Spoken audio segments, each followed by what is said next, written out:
할렐루야.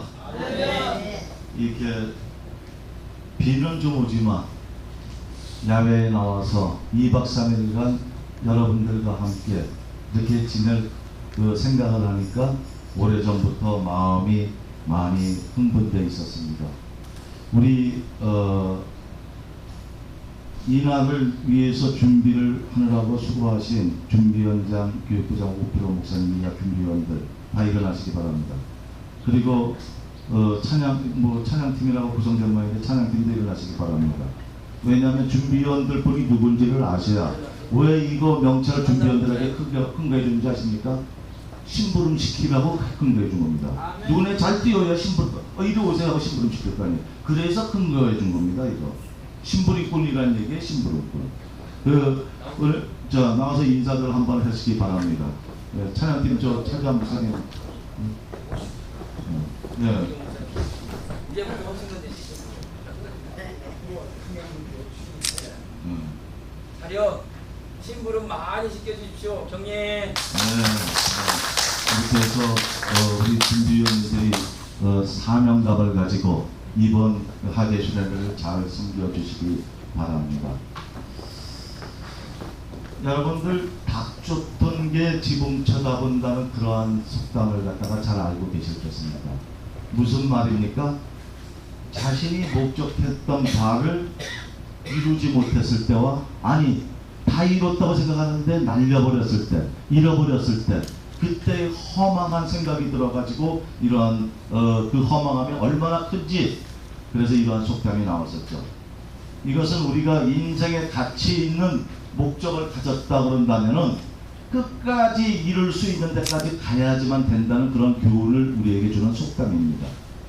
사람들이 아무리 이 세상의 고민과 문제 다 짊어지고 사는 것처럼 해도 결국 두 가지를 벗어나지 못하죠. 그 한 가지는 무엇입니까? 어떻게 살 것인가. 또 한 가지는 무엇입니까? 어떻게 죽을 것인가. 이 두 가지 범주를 벗어나지 못합니다. 그런데 인생의 문제 중에는 내가 해결할 수 있는 것이 있는가 하면 내가 해결할 수 없는 문제가 있습니다. 내가 이 세상에 태어난 것은 내가 해결할 수 있는 문제가 아닌 것이죠. 반면에 인생을 어떻게 살며 어떻게 죽을 것인가 하는 그 문제는 내가 해결할 수 있습니까? 없습니까? 해결할 수 있는 것입니다. 그것은 얼마든지 내가 어떻게 살고 어떻게 죽을 것인지를 갖다가 만들어가고 풀을 수 있다는 얘기인 것이에요. 그렇다고 한다면 우리의 목적은 도대체 어디에서부터 출발하는 것일까요? 결국 내가 할 수 있는 것에서부터 시작된다는 얘기인 것입니다.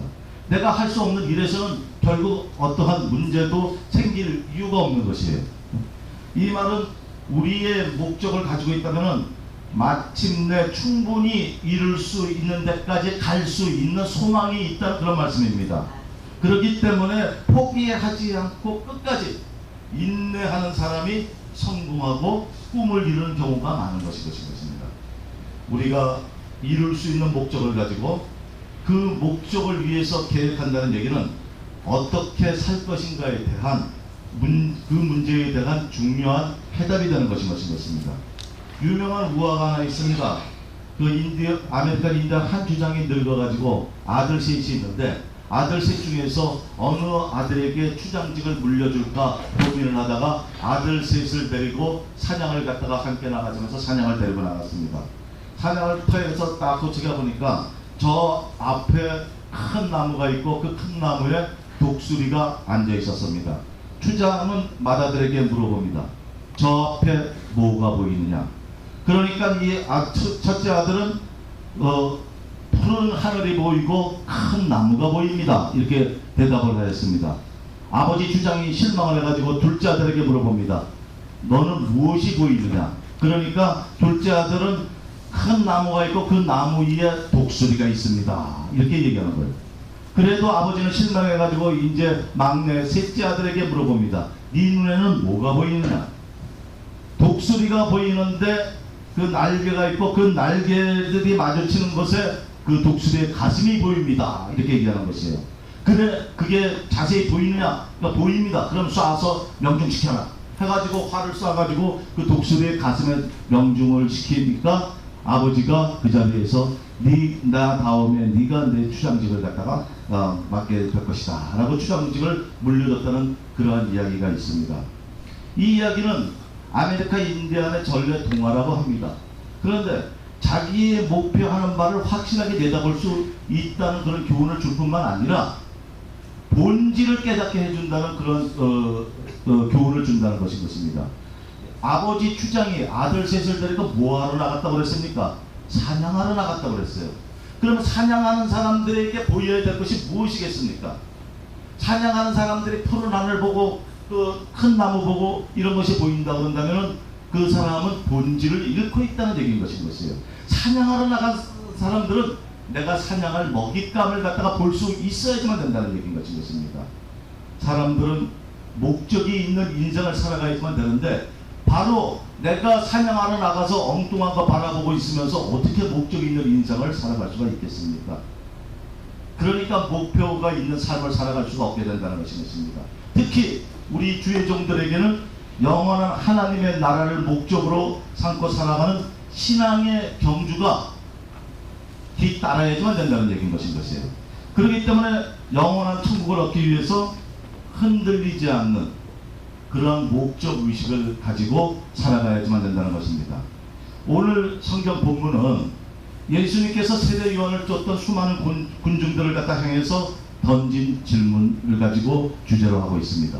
근데 이 질문이 오늘 살아가는 우리 그리스도인들에게 던지는 그런 질문이기도 하다는 것이에요. 오늘 보면 7절을 보니까 그들이 떠나며 예수께서 무리에게 요한에 대하여 말씀하시되 너희가 무엇을 보려고 나갔더냐, 광야에 나갔더냐, 바람에 흔들리는 갈대냐, 이렇게 시작을 갖다가 하고 있습니다.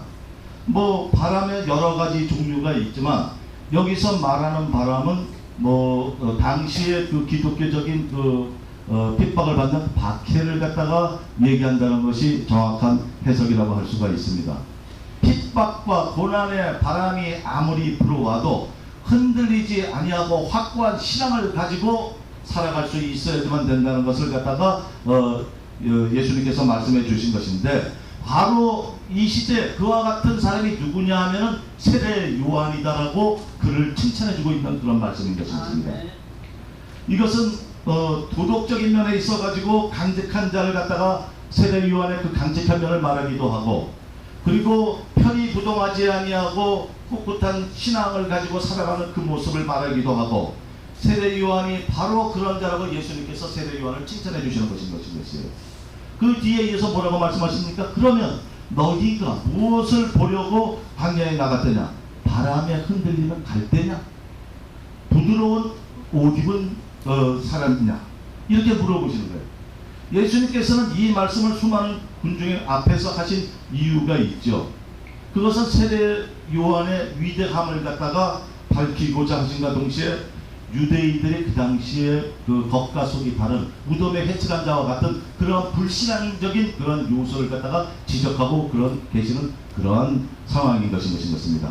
당시 많은 사람들이 세례 요한을 무시하거나 그의 인격에 바람에 흔들리는 갈데 없는 그런 사람처럼 호도를 하고 있었습니다. 처음에는 세례 요한을 많은 유대인들이 따랐습니다. 존경했습니다. 그런데 그가 가진 엄격함, 너무나도 그 엄격한 신앙관, 그리고 그가 마치 인간들이 편하게 사는 것을 버리고 자기는 그 가죽 옷을 입고 석청을 먹으면서 광야에서 살아가는 그 모습을 따라갈 수가 없습니다.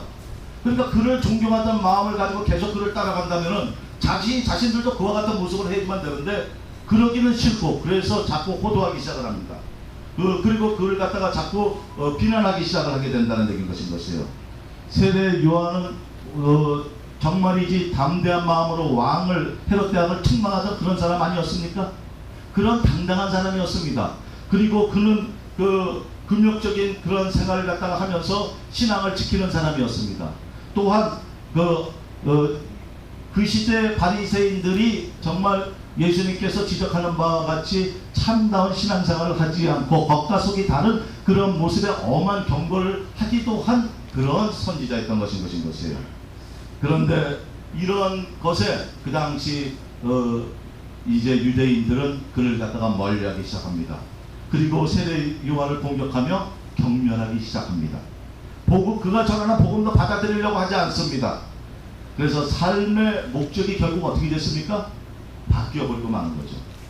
원래 바리새인들 그런 것이 아니었습니다. 어려서부터 부모로부터 성경을 갖다가 그 성경 말씀을 갖다가 귀가 빠지도록 그렇게 듣고 자란 그런 사람들이었습니다. 율법을 지키기를 갖다가 당연한 것으로 여기면서 그 법을 지키려 하고 막 그렇게 애를 썼습니다. 그런데 이들의 삶의 목적이 그 세례 요한이 가르치고자 하는, 전하고자 하는 그런 것을 쫓아가지 못하니까 이제 그 삶의 목적이 자연히 바뀌어져 버리고 마는 것인 것이에요. 여기에 예수님께서 이들을 책망하고자 하시기 위해서 이제 많은 군중들 앞에서 세례 요한을 칭찬하고 계시는 것이었던 것입니다. 오늘날 우리의 신앙의 목적이 만약에 바뀌어지게 된다고 한다면 또 우리가 주의 종들로서 사명감을 잊고 그 나의 편리한 생활을 위해서 살아가고자 한다고 한다면 하나님께서는 우리를 책망하시겠습니까? 안 하시겠습니까? 당연히 책망하신다는 얘기인 것이에요. 그러면서 이렇게 얘기하십니다. 도대체 니들이 무엇을 보려고 여기를 나왔느냐? 이렇게 물어보실 것이라는 얘기인 것입니다.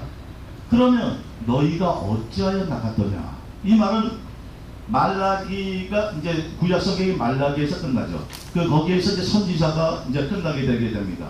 그 당시에 세례 요한이 오기까지 중간기가 있었죠. 신구약 중간기가 이제 신학자들에 의해서 400년에서 500년, 400년 이렇게 잡고 있습니다. 그래서 신구약 중간기라고도 하고 주님의 하나님의 말씀이 없었던 암흑기라고도 그렇게 얘기를 갖다 하는 그런 기간이 있었습니다. 그 후에 최초로 온 선지자가 바로 세례 요한입니다. 그렇게 너희들이 선지자를 그동안 오랫동안 선지자를 갖다가 보지 못했고 듣지 못했는데 너희들이 선지자를 보기 위해서 그런 광야에 나갔느냐? 이렇게 물어보시는 말씀인 것이에요. 그런데 사실 세례 요한은 엄밀히 얘기하면 신약의 선지자가 아니죠. 구약의 마지막 선지자인 것입니다. 11절에 보게 되면 내가 진실로 너희에게 말하노니 여자가 낳은 자 중에 세례 요한보다 큰 이가 일어남이 없도다. 그러나 천국에서는 극히 작은 자라도 그보다 크니라. 이렇게 말씀하고 있습니다. 아리송한 그런 말씀이죠. 무슨 뜻입니까? 이 말씀은 세례 요한을 높이는 것입니까? 낮추는 것입니까? 이것은 세례 요한을 갖다가 낮고 천하게 얘기한 그런 의도가 아닙니다. 세례 요한이 아무리 선지자 중에 선지자라 할지라도 그는 신구약에서 어디에 속했던 인물입니까? 구약에 속했던 인물인 것이에요. 그런데 신약 시대에 들어와서는 그가 아무리 하나님의 주시는 그런 영감을 통해서 많은 것을 보고 있다 할지라도 우리는 신약 시대에 살고 있으면서 우리가 알고 있는 그것을 세례 요한이 아무리 뛰어난 하나님께서 이 땅에 주신 자 중에서 그가 제일 크다 할지라도 그것을 알지 우리보다 더 압니까? 모릅니까? 모르죠. 왜? 그가 죽고 나서 예수님께서 십자가에 달리시게 되었고 십자가에서 돌아가신 지 3일 만에 부활하시게 되었고 부활하셔서 40일 동안 지상에 계시다가 승천하셨어요. 그걸 압니까? 모르죠.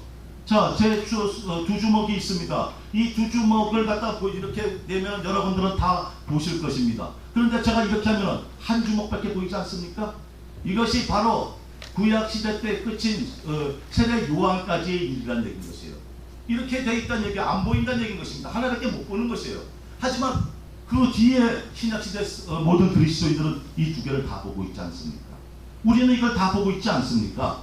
그래서 우리는 너무나 잘하는 거예요. 그래서 이 말씀을 하신 것이에요.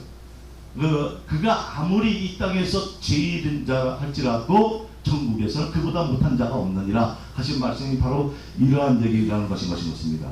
그래서 너희들이 선지자를 보지 못하고 듣지 못했는데 너희들은 나가서 무엇을 보았느냐 이렇게 얘기를 하니까 11절에서 내가 진실은 너희에게 말하노니 여자가 낳은 자 중에 세례 요한보다 큰 이가 일어남이 없도다. 그러나 천국에서는 극히 작은 자라도 저보다 큰 자라고 이렇게 말씀하신 것이에요.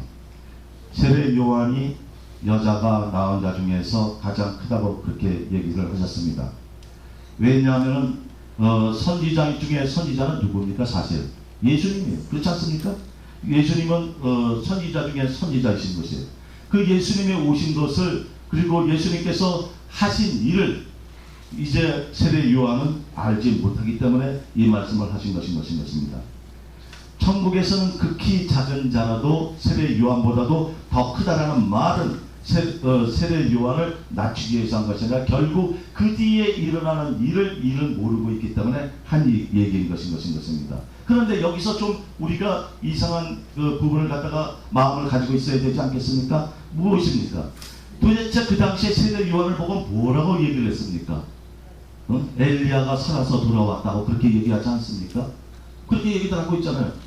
그래서 세례 요한이 엘리야라고도 하고, 세례 요한을 누구라고도 하니까 엘리야라고도 하고 그러는 것이에요. 그런데 만약에 엘리야가 살아서 다시 돌아왔다고 한다면 이건 어떤 얘기가 되는 것입니까? 이것은 윤회설을 갖다가 우리 기독교인들이 주장하는 거 아닙니까?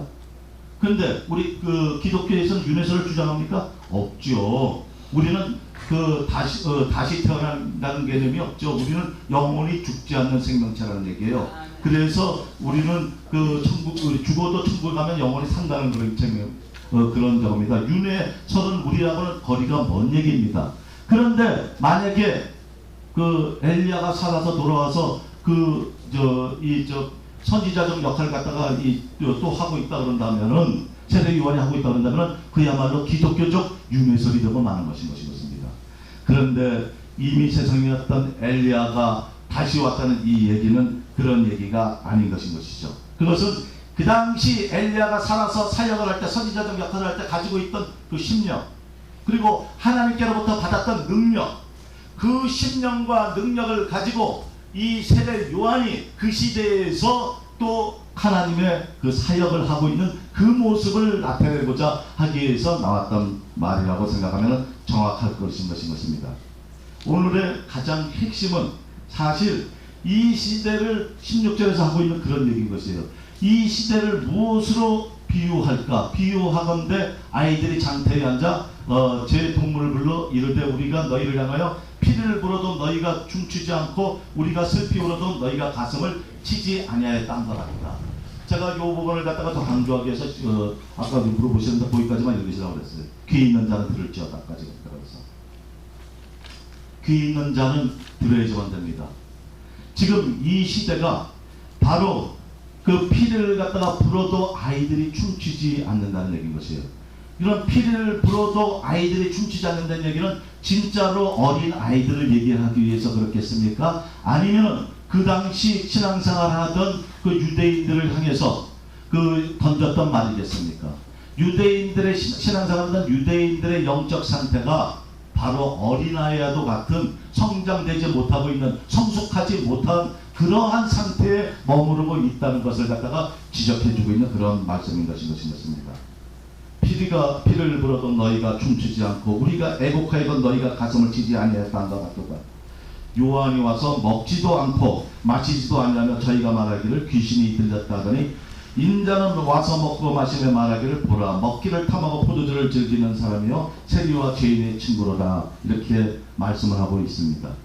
이 말씀을 하게 된 배경은 다시 말해서 이 말씀에 대한 삶의 정황, 삶의 자리에 대해서 우리가 생각할 수 있어야지만 됩니다. 세례 요한은 이 세상에서 스스로가 금욕주의적인 삶을 살았습니다. 그는 금식도 많이 했습니다. 옷도 소박하게 입고 다녔습니다.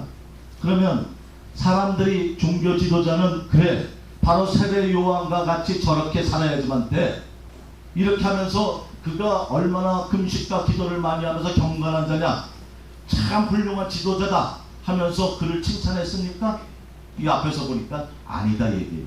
그가 그렇게 경건하게 살았는데도 불구하고 사람들은 그를 갖다가 배척하려고 들고 그를 비난하고 그를 갖다가 손가락질을 갖다가 하게 됐다는 얘기, 그것을 갖다가 이 앞에서 보여줬습니다.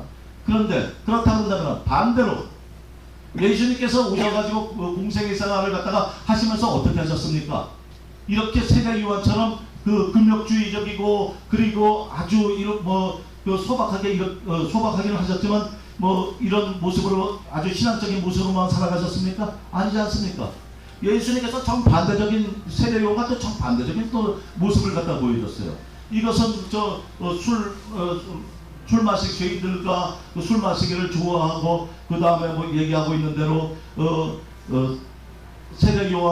세례요한처럼 뭐 금식하는 모습, 물론 그 나중에 금식도 하고 그런 모습이 소개되고 있지만 이렇게 그 자체가 중요한 것이 아니기 때문에 예수님께서는 뭐 공생이 시작할 때 40일간 금식하면서 하시지 않았습니까? 근데 그 금식을 갖다가 강조한 것이 아니었죠. 예수님께서는 이렇게 세례 요한과는 정반대적인, 그래서 죄인들의 친구요, 그다음 세리의 친구요, 이렇게 그 당시 사람들에게 별명이 붙어지지 않게 되었습니까?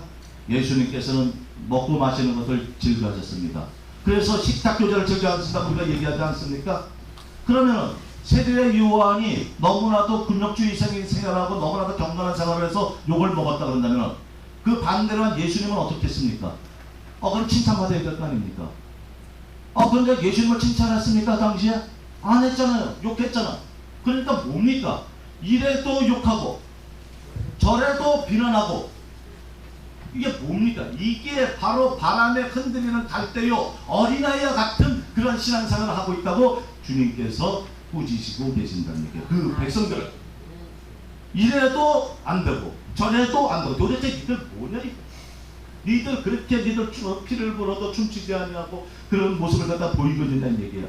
그러면서 예수님께서 생각하는데 또 마시네, 또 마셔, 저들 죄인들하고 어울려서 또 마시네 하면서 마치 뭐 술주정꾼으로 매도를 갖다가 하고 세리의 친구라고 막 매도하고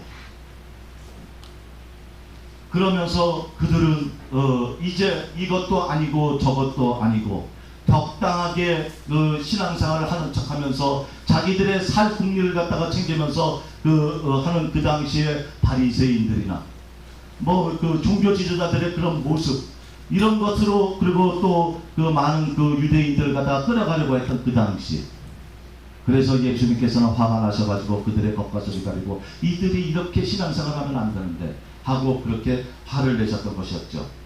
그리고 예수님께서는 그 비난하는 사람들에게 뭐라고 그랬습니까? 왜 내가 세리의 친구고 죄인들의 친구냐?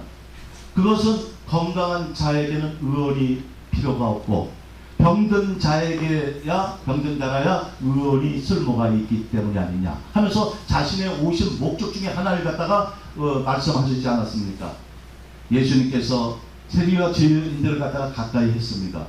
그럴 때 이들은 오히려 정말 신앙적인 사람이라고 그런다면은 이들은 오히려 이것이 참 은혜가 되는구나, 감사한 일이구나 이러면서 받아들여야지만 되는데 오히려 비난하고 있다는 얘기인 것입니다. 그래서 17절에 이르되 우리가 너희를 향하여 피를 불어도 너희가 춤추지 않고 우리가 슬퍼 울어도 너희가 가슴을 치지 아니하였다 한가 같으니라 하면서 예수님의 그 시대 불신앙의 세대를 향한 그런 예수님의 대답이 나오고 있다는 것인 것이에요. 예수님께서 말씀하시려고 하는 요점은 이 시대 사람들의 마음이 얼마나 완악해졌는지 이러면 이렇다고 그러고 저러면 저렇다고 그런다는 것이에요. 피를 불어도 춤추지 않고 애곡하여도 가슴을 치지 않는다는 것입니다. 지금 이 시대가 이 성경에서 말하고 있는 그런 시대하고 같지 않습니까? 딱 그런 시대 속에서 우리가 살아가고 있다고 저는 생각합니다. 그것은 결국은 이 세대 속에서 자기가 보고 싶은 것만 보려고 한다는 얘기인 것이에요. 뭐 장님을 빼놓고 볼 수 있는 사람들의 다 똑같은 장면을 보는데 똑같은 곳을 바라보지 않듯이 자기가 보고 싶은 것만을 바라보려고 한다는 얘기인 것이죠. 그래서 눈을 가지고 있어도 우리는 보지 못하는 자라고 성경에서 말씀하고 있는 것인 것입니다. 우리가 봐야 될 것이 무엇이겠습니까? 우리가 찾으려야 될 것이 무엇이겠습니까? 신앙의 본질이라는 것인 것입니다. 우리가 신앙의 본질이 무엇인지를 알고 이 완악한 세대 속에서 우리가 정말 주님의 마음을 품고 끝까지 내가 소망을 가지고 내가 한 사람이라도 더 이러한 완악한 시대 속에서 더 한 사람이라도 구원하겠다는 그러한 영혼 구원의 그 심정을 가지고 우리가 살아가야지만 되는 사역해야지만 되는 그러한 사역자들이라는 것을 깨달으시길 바랍니다. 말씀을 마치겠습니다. 우리는 바람에 날리는 갈대가 절대 아닙니다. 우리가 변덕이 죽을 듯 해서는 절대 안 됩니다. 오늘의 마음은 이렇고 내일의 마음은 또 저렇고 이렇게 왔다 갔다 해서는 안 된다는 것인 것입니다. 한번 주님께서 주신 사명 감당을 위해서 내가 죽으면 죽으리라고 다 그 마음을 안 가졌습니까? 다 가졌습니다. 그 마음을 가지고 그대로 주님만 바라보면서 우리가 나갈 수 있어야지만 된다는 것인 것이에요. 환경을 바라보면 환경에 우리가 지고 맙니다. 환경에 노예가 되고 맙니다. 그 환경을 극복하게 하시는 이가 주님이시라는 것을 우리가 분명히 깨닫고 우리는 주님만 바라보면서 그래 내가 가다가 죽으면은 이제 나는 천국가 있게 되는 거지. 이러한 신앙이 우리들에게 있어줘야 우리들이 성도들에게 가르칠 수가 있다는 것인 것입니다. 정말이지 지금 신앙생활을 하고 있는 그런 모습들을 갖다가 성도들의 모습을 보게 되면 어린아이와 같은 그런 신앙 모습적인 모습을 갖다 하고 있어요. 어린애들의 나쁜 점이 무엇입니까? 남을 이해하려고 하지 않는 것이 어린아이들의 특성입니다. 남을 이해하기는커녕 자기만 생각하는 것이 바로 어린아이들의 특성이라는 것이에요. 그런데 이러한 어린아이 같은 신앙적 모습이 지금 이 시대에는 너무나도 쉽게 볼 수가 있다는 것인 것입니다. 하나님이 원하시는 것은 자기를 먼저 생각하라는 것이 아니라 하나님과 이웃을 먼저 생각하라는 것인 것입니다. 그래서 정말이지 우리가 우리 국민에게는 신앙이 빨리 전파된 것도 우리나라가 창조된 그런 정신하고 같기 때문이라고 생각을 합니다. 홍익인간의 정신, 남을 널리 이롭게 하는 그런 정신 속에서 우리나라가 세워졌기 때문에 이제 그거는 곧 기독교 정신인 것이에요. 나보다 먼저 남을 생각하고 배려하고 그리고 우리가 남을 위해서 살아가는 삶을 살 때 바로 그것이 자신을 위한 삶이 된다는 것. 바로 이것이 하나님께서 이 시대 정말 도대체 내 뜻을 위해서 이루기 위해서 누가 갈고 하는 그러한 마음의 대답을 할 수 있는 내 저가 여기 있습니다 하고 그렇게 대답할 수 있는 그런 우리가 되어야 될 줄로 믿습니다. 이제 여기 모이신 목사님들께 바라옵기는 우리가 예수 그리스도의 장성한 분량이 하는 데까지 이룰 수 있도록 주님께서 우리에게 무엇을 명령하시든지 먼저 감사하고 그리고 순종하고 그리고 성숙해진 교육자가 모두 되시기를 간절히 바랍니다. 그래서 이번 2박 3일간의 학예 수련을 통해서 무엇을 여러분들이 보시겠습니까? 하면서 자기 스스로 자문자답을 하면서 이제 주님께서 무엇을 보러 나왔느냐 했을 때 이제 그 분명한 목적이 있는 목표의식이 있는 그러한 대답이 주님께 전해질 수 있게 되기를 그러한 수련의 기간이 되기를 주님의 이름으로 축원합니다. 기도하겠습니다. 고맙고 자비로우신 하나님 아버지 주님의 사랑과 은혜에 감사드립니다. 연합노예를 사랑하시사 이제 연합노예가 이곳 태안에 와서 학예 수련을 가집니다. 학예 수련을 통해서 하나님을 다시 만날 수 있게 하여 주옵시고 하나님께서 주신 사명을 다시 깨달아서 이제 이곳에서 돌아가서 각 지교회를 섬길 때 성도들을 대할 때 진정으로 예수 그리스도의 그 모습이 예수 그리스도께서 전하고자 하는 그 사랑이 우리들을 통해서 나타나게 하여 주옵소서. 준비한 손길들 위에 하나님께서 건강으로 그리고 능력으로 지혜로 함께하여 주실 줄 믿사옵고 감사드리며 예수님 이름으로 기도드립니다. 아멘.